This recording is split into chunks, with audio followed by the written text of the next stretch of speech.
Okay, you guys, what is up? The King of Lightning is here today to do One Piece Chapter 681 review.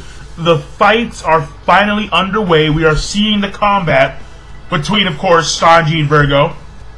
Actually, I was very surprised that Virgo was able to actually fracture Sanji's leg, which actually is a good thing, but I'll get into it later.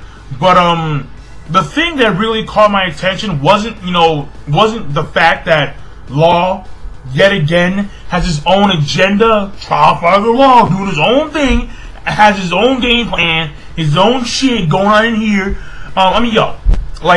Imagine if Luffy actually goes to Raftel and finds One Piece, whatever One Piece is, and then what if Law, because they're a team now, what if Law reaches there at the same time too, and then backstabs Luffy fuck you, Law has his own agenda. It's bro, what do you what exactly is going on with Mr. Law over here? But the thing here, and I like how they call the room SAD, which sad. It's the sad room.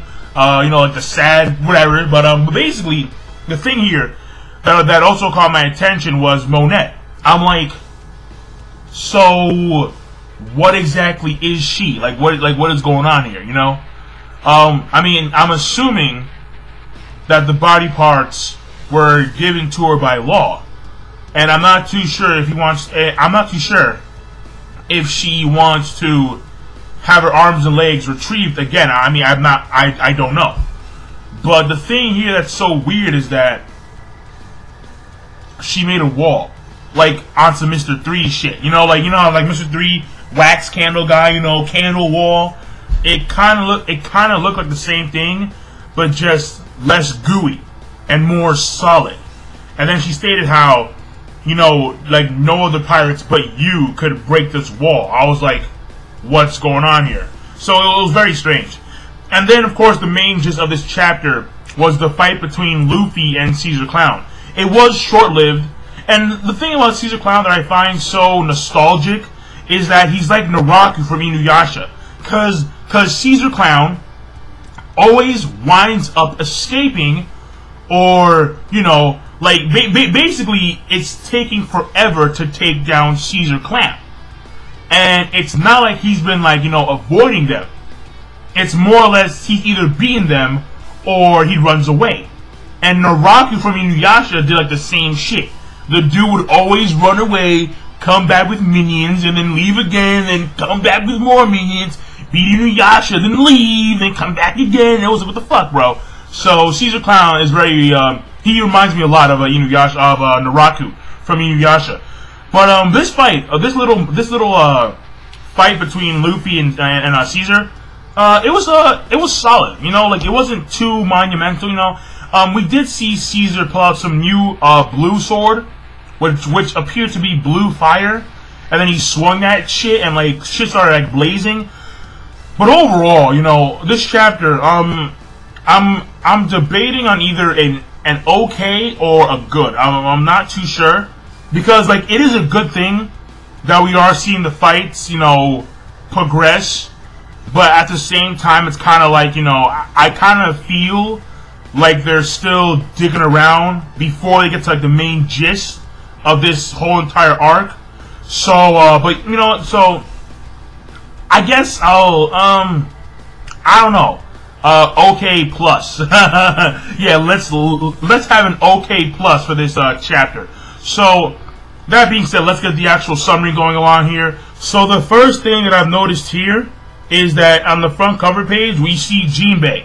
And the thing about this that's kind of weird for me, and by the way, it is cool that Jinbei is in fact in the New World, because we see him, he's carrying Karibo, and he's right next to the G5 base. And the thing here is that, now that we know that Jinbei is in the New World, it may be either after this arc, or after next arc, or during next arc, we may see Jinbei rejoin or join the crew officially. Because Luffy said, join my crew. He's like, I can't. I have shit to do here on Fishman Island.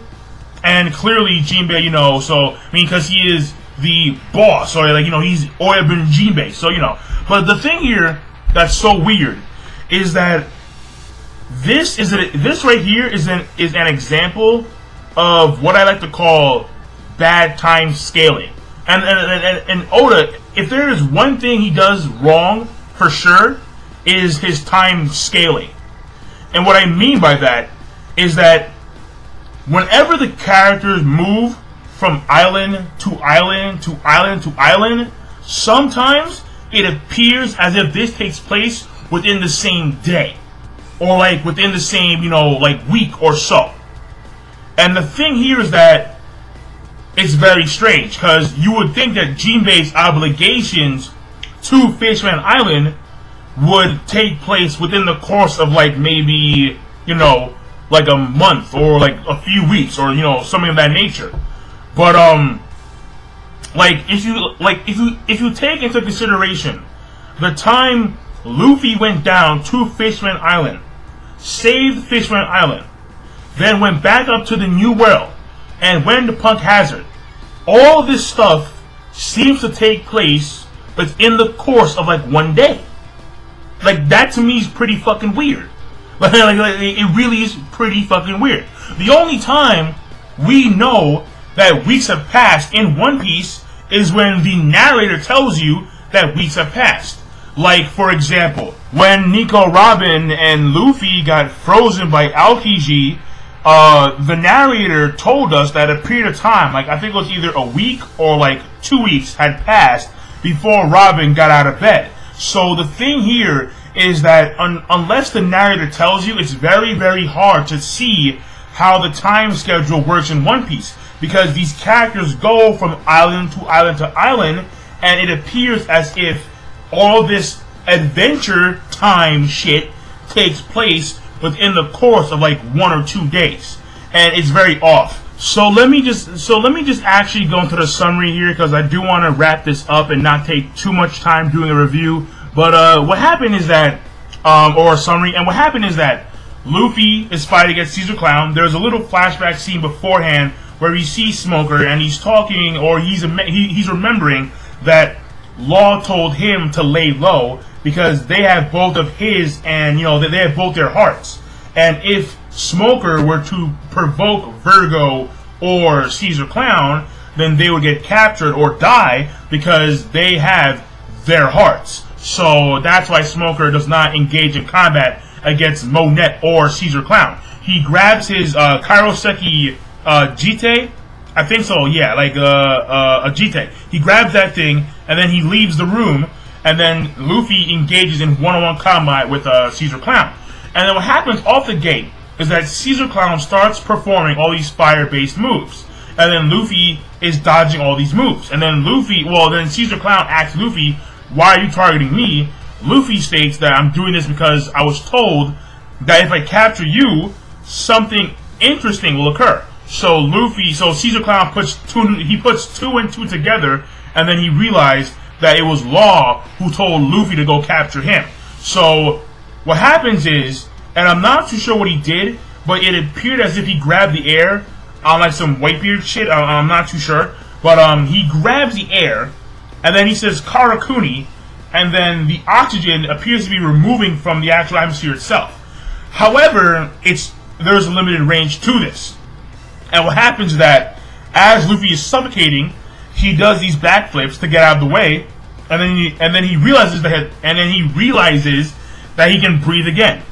And then what happened is that, okay, well, now he knows that there is a certain range limit to this Karakuni. He starts performing Gear Second jet pistols to the face, but then Caesar Clown, even though he is injured via Gear Second punch to the face, what happens is that he goes into some weird slime / gas mode. He chokes out Luffy. He's choking Luffy. Then out of nowhere, grabs this fire sword. He swings he calls it the blue sword. He swings. Flames are everywhere, and then Luffy dodges that shit though. And then he gets behind Caesar Clown, after taking some more oxygen, because Caesar Clown is still removing the oxygen from the air, what happens at this point in time is that Caesar Clown gets caught off guard by Luffy, because Luffy does a gear second, dashes behind him, he does armament, jet Gatling, and you're thinking, oh shit, it's over, but then Monet comes out of nowhere, and she blocks it with some weird wall-type structure, which is, you know, again, very strange. And it makes you wonder, like, basically, we need to find out more about Monet. We need to find out more about Monet, plain and simple. And then what happens is that we get a, cause like Monet states that, you know, like cause like she tells Caesar Clown to leave, and then she tells Luffy not to chase him, because if you beat Caesar Clown, then Joker will erase me, and Luffy knows that Joker is Don Flamingo. So what happens here is that we see that in the next scene, and we're getting back to the fight between Sanji and Virgo. And the thing here is that there's another door in front of them, and this door is closing while the last door is opening, and the Shino Kuni is re-emerging into the path of the Marines. So they are now once again running away from the Shino Kuni, and Sanji is now engaging in combat with Virgo as Shino Kuni is coming their way. Of course, he remembers that Virgo is a you know, he has that Rokishi style. We've seen him use the Shigen, we've seen him use the Tekkai, so I can assume that he also has the Geppo, the sword, the, you know, the Rankeku, and the Kamiye. So I can assume that he has all 6 of the Rokishi styles. And the thing here is that, you know, so we see Virgo and Sanji, and they have like a leg battle. And the thing here is that Sanji actually appears to be losing at first, because Virgo does a kick. Sanji blocks that kick with his own leg.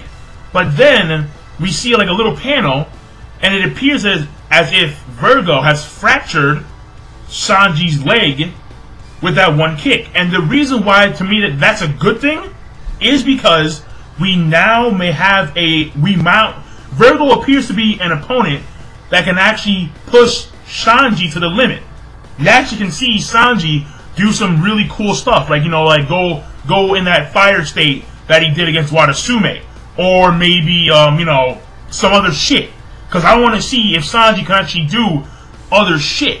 Like people were saying that Sanji may be able to use the Rankek as well. I would love to see that. I would love to see that. So that's the reason why Virgo fracturing Sanji's leg is a good thing. Because now there's a sense of danger. Now it's like, hold on a second. Sanji is not going to be able to beat Virgo so easily. Sanji may in fact have to go all out. And I want to see Sanji go all out. So that's a good sign. And basically, we're seeing them do like a kick battle, and they're kicking and shit. Sanji and Virgo going blow for blow.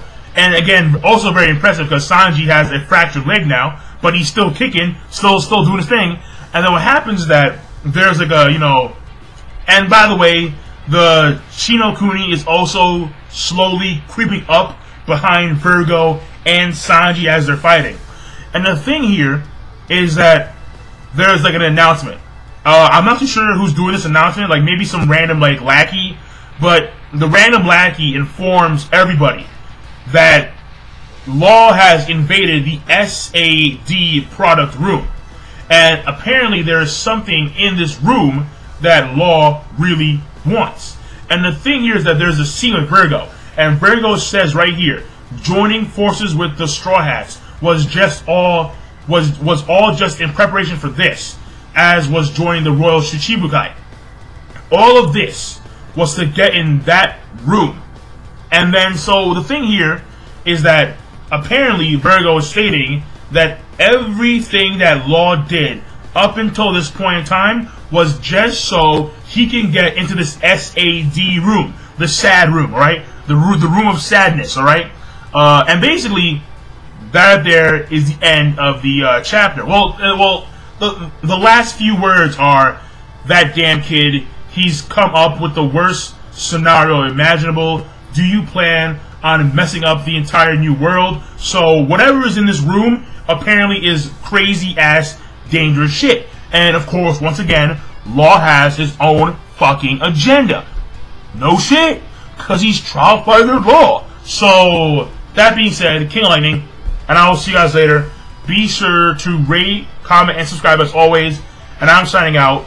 Once again, the chapter, in my opinion, I thought was good, but from a structure standpoint, I say okay plus. So, and I'm signing out. Peace. Have a nice day.